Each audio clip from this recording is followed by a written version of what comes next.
अप्रैल 1919 अमृतसर की गलियों में हर कोई बेचैन था, लेकिन किसी को नहीं पता था कि क्या होने वाला है। एक बाग, हजारों मासूम, और कुछ ही मिनटों में इतिहास का सबसे खौफनाक कत्लेआम। सवाल उठा, कब शुरू हुई ये साजिश? क्यों दिया गया मासूमों पर गोलियां बरसाने का हुक्म? और कैसे एक भारतीय नौजवान ने 21 साल बाद उस खून का बदला लिया? ये सिर्फ एक कहानी नहीं है, ये उस चीख की गूंज है जो दीवारों में आज भी कैद है। जानिए कब क्या हुआ, कैसे हुआ और क्यों हुआ। एक ऐसी घटना जिसे जानना हर भारतीय के लिए जरूरी है। जलियांवाला बाग हत्याकांड की घटना उस समय पर शुरू हुई जब अंग्रेजों ने रूलेट एक्ट लगाया और देश भर में इसका विरोध शुरू हुआ। वो तारीख 10 अप्रैल रूलेट एक्ट का विरोध चल रहा था और अंग्रेजों ने इस एक्ट का विरोध करने के लिए सैफुद्दीन किचलू और डॉक्टर सत्यपाल को गिरफ्तार कर लिया गया। रूलेट एक्ट को उस समय का काला कानून कहा गया था। इस कानून का विरोध महात्मा गांधी ने भी किया था और इसके पास होते ही पूरे देश में इसका जबरदस्त विरोध शुरू हो गया। इस कानून के मुताबिक अंग्रेज बिना किसी जांच पड़ताल और बिना किसी मुकदमे के जब चाहे बिना किसी भारतीय को गिरफ्तार करके जेल में डाल सकते थे। कि रूलेट एक्ट के विरोध में सैफुद्दीन किचलू डॉक्टर सत्यपाल की गिरफ्तारी ने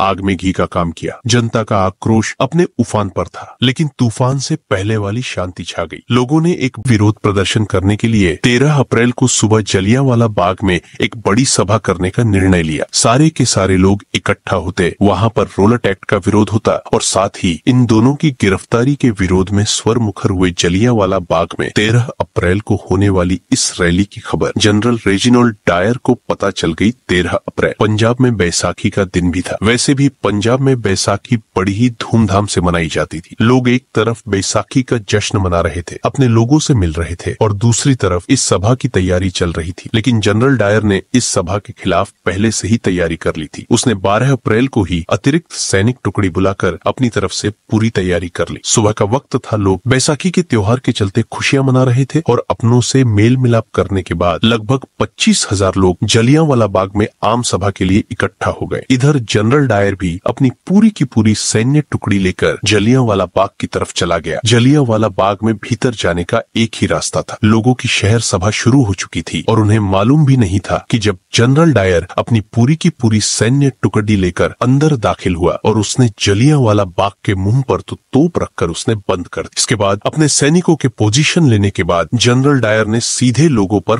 फायर का आदेश दे दिया। बिना किसी चेतावनी के, बिना एक शब्द बोले, जनरल डायर के आदेश का पालन करते हुए सैनिकों ने अपनी अपनी बंदूकों का मुंह खोल दिया और लगातार गोलियां लोगों पर बरसने लगी। जलियांवाला बाग में जनरल डायर 50 राइफल और इतनी ही खोखरी लेकर पहुंचा था। इसका मतलब है कि वो पहले से डिसाइड करके आया था कि उसे क्या करना है। जवानों ने इस दौरान लगभग 10 मिनट में 1600 राउंड फायर की। लोगों को न संभलने का मौका मिला और ना बचकर भागने का। जवान बिना रुके लगातार फायरिंग कर रहे थे। तो जनरल डायर ने आदेश ही कुछ ऐसा दिया था, फायरिंग केवल बंदूक में गोली लोड करने के दौरान ही धीमी पड़ती थी, वरना यहाँ मौजूद जवान लगातार लोगों पर फायर कर रहे थे। लोगों में अफरा तफरी मच गई। वहाँ मौजूद महिलाएं, बच्चे, बूढ़े और जवान सभी अपनी अपनी जान बचाने के लिए वहाँ से भागने लगे। लोगों ने वहाँ मौजूद को कुएं में कूदकर अपनी जान बचाने की कोशिश की, लेकिन कोई फायदा नहीं हुआ। कुछ लोग दीवार फांदकर भाग जाना चाहते थे, मगर उसका भी कोई फायदा नहीं हुआ। जनरल डायर की सैनिकों ने हर किसी को चुन चुन कर मारने की कसम खा रखी थी। बाग के जिस कुएं में कूदकर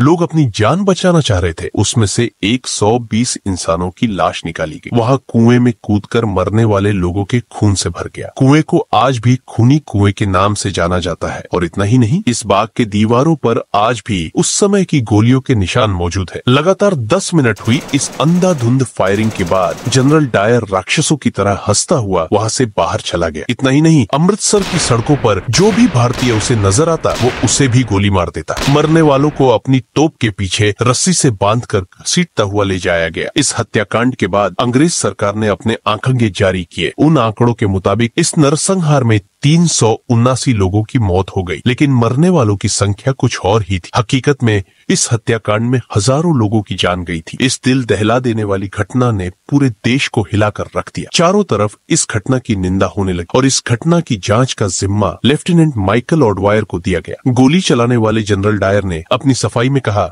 कि गोली चलाना उसकी मजबूरी बन गई थी और उसने अपने कर्तव्य का पालन किया। अगर वह गोलियां नहीं चलवाता तो वहां मौजूद भीड़ उसे ही मार देती। ब्लैक डेथ माइकल ऑडवायर, जो कि इस मामले की जांच कर रहा था, वो जनरल डायर के इस जवाब से संतुष्ट हुआ था। आगे चलकर इस मामले की जांच लाहौर के हंटर कमीशन के द्वारा की गई। फाइनली इस मामले में जनरल डायर को सही माना गया और ब्रिटिश अधिकारियों ने उसे प्रमोशन दिया। लेकिन इसके साथ ही फाइनल रिपोर्ट में ये भी कहा गया कि आपके जनरल डायर अब कभी इंडिया नहीं आएंगे और उन्हें ब्रिटेन में रहकर ही सर्विस करनी होगी। इस हत्याकांड के दौरान सरदार उधम सिंह जलियांवाला बाग में ही मौजूद। यह उनकी खुशकिस्मती थी कि वो इतनी गोलियां चलने के बावजूद भी बच गए, लेकिन उन्होंने कसम खाई थी कि वह इस हत्याकांड का बदला जरूर लेंगे। लेकिन इस हत्याकांड के मुख्य आरोपी जनरल डायर की साल 1927 में एक बीमारी के चलते मौत हो गई थी। लेकिन इस मामले की जांच करने वाला लेफ्टिनेंट माइकल ऑडवायर अभी भी जिंदा था। तो इधर ऊधम सिंह प्रतिशोध की आग में जल रहे थे। वो एक गरीब परिवार से थे। उन्होंने गदर पार्टी ज्वाइन की। उनके सिर से माता पिता का साया तो पहले ही उठ गया था, लेकिन उनका लक्ष्य तो माइकल ऑडवायर था, जो कि लंदन में था। जैसे ही जानकारी उन्हें मिली, वह लंदन जाने का जुगाड़ लगाने लगे और उन्होंने बढ़ई का काम करना शुरू किया और कुछ पैसे इकट्ठा करने लगे। पैसे इकट्ठा करके वो अमेरिका गए। अमेरिका के बाद वहां से लंदन पहुंच गए। लंदन में वो एक रेस्टोरेंट में काम करने लगे। रेस्टोरेंट में काम करते हुए पैसा जमा कर रहे थे ताकि एक पिस्टल खरीद सके। इतने सब काम करने के चक्कर में ऊधम सिंह को पूरे 21 साल लग गए। आखिरकार फाइनली वो समय भी आ गया जब ऊधम सिंह अपने लक्ष्य के करीब पहुंचे। साल 1940 में लंदन की कॉक्सटन हॉल में ईस्ट इंडिया एसोसिएशन और रॉयल सेंट्रल एशियन सोसाइटी की मीटिंग होनी थी। इस मीटिंग में माइकल ऑडवायर भी पहुंचा था और ऊधम सिंह ने एक किताब में बंदूक रख कर ले गए थे। दरअसल किताब के पन्नों को उन्होंने बंदूक की आकृति के बीच से काट किया था और उन्हीं के बीच में वह बंदूक छुपा कर ले गए थे। उस लाइन में सबसे आगे बैठे ऊधम सिंह माइकल ऑडवायर के आने का इंतजार कर रहे थे। जैसे ही माइकल ऑडवायर आया, ऊधम सिंह ने 3 गोलियां उसके सीने में उतार दी और वे वहां से भागे नहीं, बल्कि वहीं खड़े हो गए और उन्होंने कहा कि 21 साल बाद जलियांवाला बाग हत्याकांड का बदला ले लिया और ऊधम सिंह ने वहां अपनी गिरफ्तारी दे दी। इसके बाद 31 जुलाई 1940 को उन्हें फांसी दे दी गई।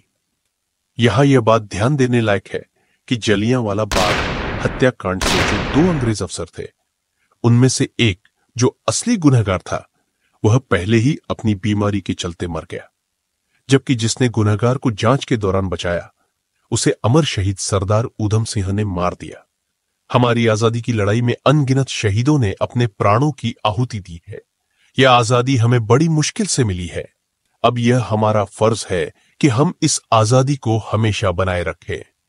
उम्मीद है यह वीडियो आपकी उम्मीदों पर खरा उतरा होगा।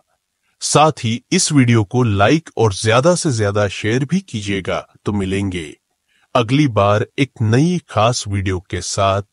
तब तक देखते रहिए सोशल हिस्टोरिकल चैनल को और सब्सक्राइब करें अगर आप चैनल पर नए हैं।